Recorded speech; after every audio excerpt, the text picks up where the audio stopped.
Hello students.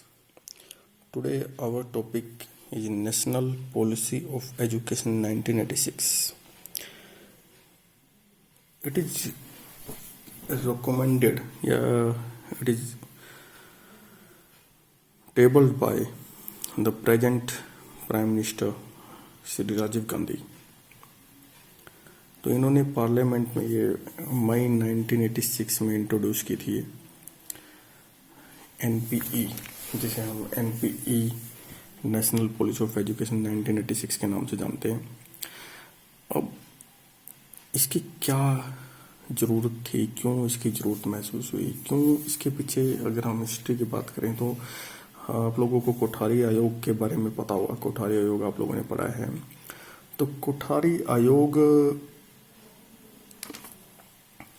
में जो recommendation दी गई थी उसके लिए इंदिरा गांधी जी जो उसमें प्रेजेंट प्राइम मिनिस्टर थे इंडिया के, उन्होंने 1968 में एक एजुकेशन पॉलिसी लॉन्च की थी पार्लियामेंट के द्वारा पूरे इंडिया के अंदर, थ्रू आउट इंडिया। अब वो उसमें कुछ रिकमेंडेशन उसमें मान ली गई थी, कुछ उसमें नहीं मानी गई थी।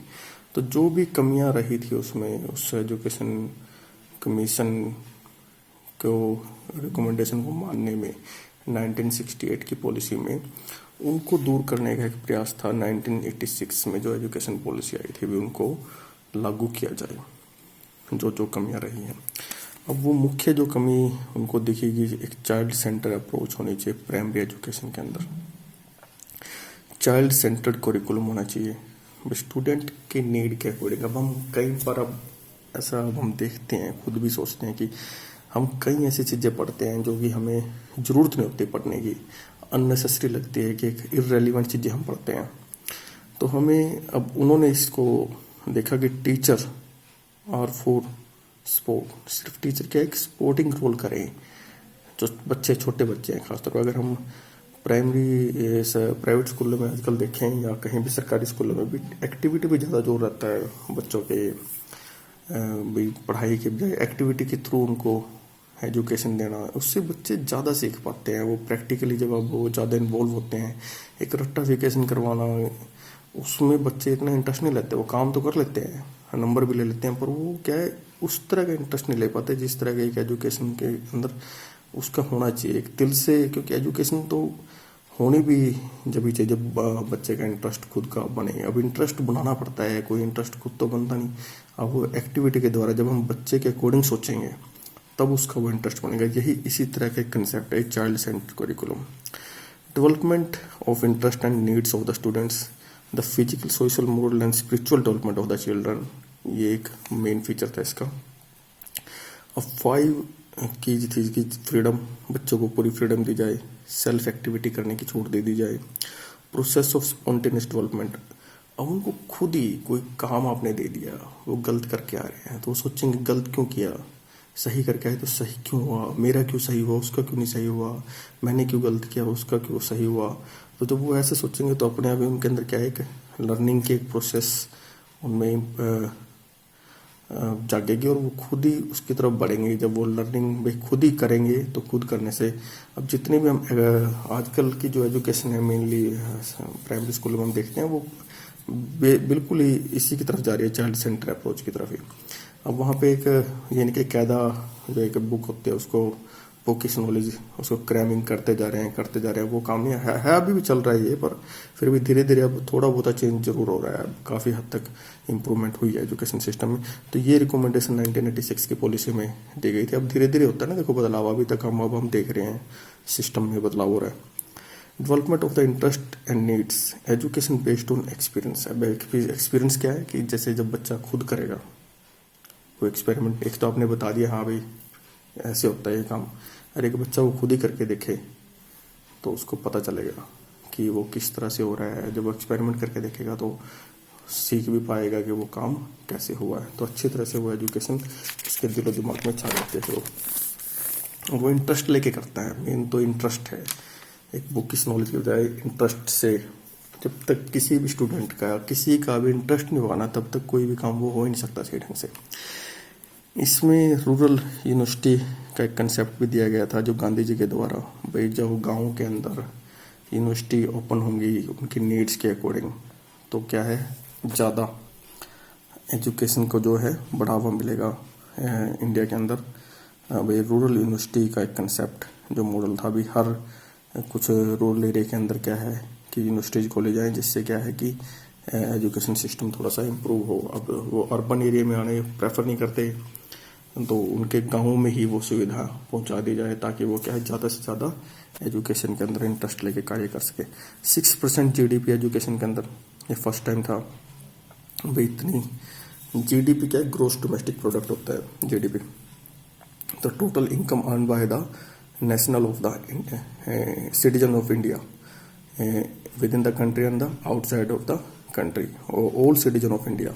टोटल जो नेशनल इनकम है वो हम GDP कहते हैं हर साल की, तो उसका 6% उस कमाई का एजुकेशन के ऊपर लगाया जाएगा। UGC, NCERT, AICTE, AIMC इनको भी स्ट्रेंथन किया जाए, ताकि क्या है अच्छे तरीके से ये एजुकेशन के अंदर इम्प्रूवमेंट और भी ज़्यादा हो सके। यूनिवर्सल एजुकेशन जो हम बार बार पढ़ते आ रहे हैं, 6 से 14 साल तक के बच्चों को फ्री एंड कंपलसरी एजुकेशन दी जानी चाहिए, ये रिकमेंडेशन ये जो है पॉलिसी के अंदर इसको भी ऐड किया गया। भाई इसको भी हम बढ़ावा देंगे। ऑल राउंड डेवलपमेंट, ऐसी एजुकेशन जो ओवरऑल डेवलपमेंट करे, मेंटली डेवलपमेंट भी करे, फिजिकल डेवलपमेंट भी करे, स्पिरिचुअल डेवलपमेंट भी करे, नेशनल इंटीग्रेशन भी सिखाए, तो हर तरह की डेवलपमेंट हो स्टूडेंट की। 1 लैंग्वेज प्राइमरी लेवल पे जो इनकी रिकमेंडेशन थी, इन्होंने जो प्रस्ताव जो इस पॉलिसी के अंदर था, 3 language at the upper primary and secondary level. अब पहले स्तर पे जो प्राइमरी लेवल पे 1 लैंग्वेज, और अगले जो तीनों स्तरों पे जो दोनों आगे जो प्राइमरी और सेकेंडरी है, अपर प्राइमरी और सेकेंडरी लेवल पे 3 लैंग्वेज फार्मूला जो हम पहले पढ़ते हैं, इंग्लिश, हिंदी और एक रीजनल लैंग्वेज कोई भी। Equality of opportunity of education, अब हर एक को समान अधिकार मिलना चाहिए, चाहे वो किसी भी वर्ग से हो, किसी भी धर्म से हो जुड़ा हुआ। मोरल डेवलपमेंट होनी चाहिए, ऐसी एजुकेशन होनी चाहिए। कल्चरल डेवलपमेंट होनी चाहिए, क्योंकि जब तक कोई भी देश अपने कल्चर का सम्मान नहीं करेगा, तब तक क्या है वो नैतिक मूल्यों की सम्मान नहीं करेगा, तब तक क्या एजुकेशन पूरी हो सकती है? तो कोई भी नहीं। कोई भी एजुकेशन जब तक पूरी न चले, जब तक कोई अपने सांस्कृतिक और नैतिक मूल्यों की वैल्यू ना करना सिखाए। अब life long education for all, अब ये क्या था कि बुजुर्गों के लिए, जो हम देखते थे शुरू में, बुजुर्गों के लिए एक एजुकेशन जो कोठारी आयोग में भी एक हर उम्र के लिए, क्योंकि कई ऐसे बुजुर्ग थे जिनके एजुकेशन नहीं मिल पाई थी, तो उनको भी एजुकेशन सिखाई जा सके और किसी भी उम्र में एजुकेशन ले सके बंदा। इस एजुकेशन का पॉलिसी का मुख्य आधार था ये। वुमेन एजुकेशन इन वोकेशनल, अब जो वुमेन एजुकेशन, वुमेन को क्या है थोड़ा इंडस्ट्रियल जॉब से थोड़ा दूर रखा जाता था भाई, पर इस राजीव गांधी जी के प्रयासों के बाद वोकेशनल एजुकेशन चाहिए, ITI है, पॉलिटेक्निक, इनमें भी क्या है वुमेन को एजुकेट किया जाने लगा, और जो रिकमेंडेशन थी उनको लागू करने की कोशिश की गई। और आज की डेट में हम देखते भी हर फील्ड में जो वुमेन है वो मिलेंगे हमें अचीवमेंट करते हुए।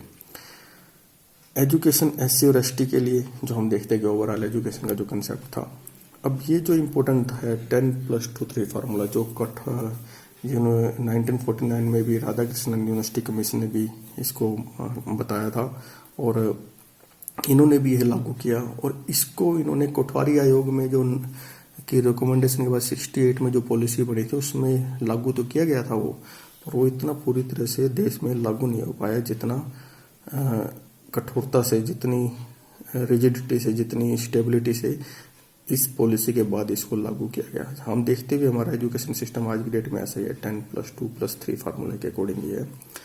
अब एक आचार्य राममूर्ति कमेटी, जब क्योंकि 1986 की बात थी, तो जब राजीव गांधी जी जब उस समय पॉलिटिकल इंस्टेबिलिटी का दौर था, तो सरकार बदल चुकी थी, तो राजीव गांधी जी PM पद से हट चुके थे, तो VP सिंह उनकी जगह एक कोalition गवर्नमेंट थी, उन्होंने जो एक पॉलिसी आई थी इसको बदलाव करने की सोची, और बदलाव करने के सोचने के साथ ही उन्होंने एक आचार्य राममूर्ति कमेटी बनाई जो एग्जामिन करेगी इसकी जो एजुकेशन पॉलिसी है 1986 को।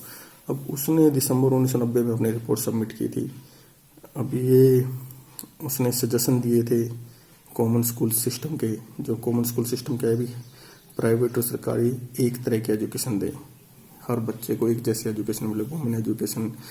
तो ये एक तरह से हम इसको कह सकते हैं कि एक पॉलिटिकल इन्फ्लुएंस की वजह से इसको इम्प्लीमेंट करने में थोड़ी इसकी प्रॉब्लम क्रिएट हुई। पर 1992 में फिर दोबारा से कांग्रेस गवर्नमेंट आई और पीवी नरसिम्हा राव जी ने दोबारा से इस 1986 की पॉलिसी को उसी तरीके से लागू कर दिया जिस तरीके से राजीव गांधी जी चाहते थे। और इसका जो मेन एक टेक्निकल एजुकेशन का जो उन्होंने बढ़ावा दिया था, कंप्यूटर एजुकेशन का भी बड़ा रोल राजीव गांधी जी को जाता है। उनका कंप्यूटर एजुकेशन जो हम आज पढ़ते हैं वो भी एक राजीव गांधी जी की देन है। तो ओवरऑल हम ये कह सकते हैं कि जो ये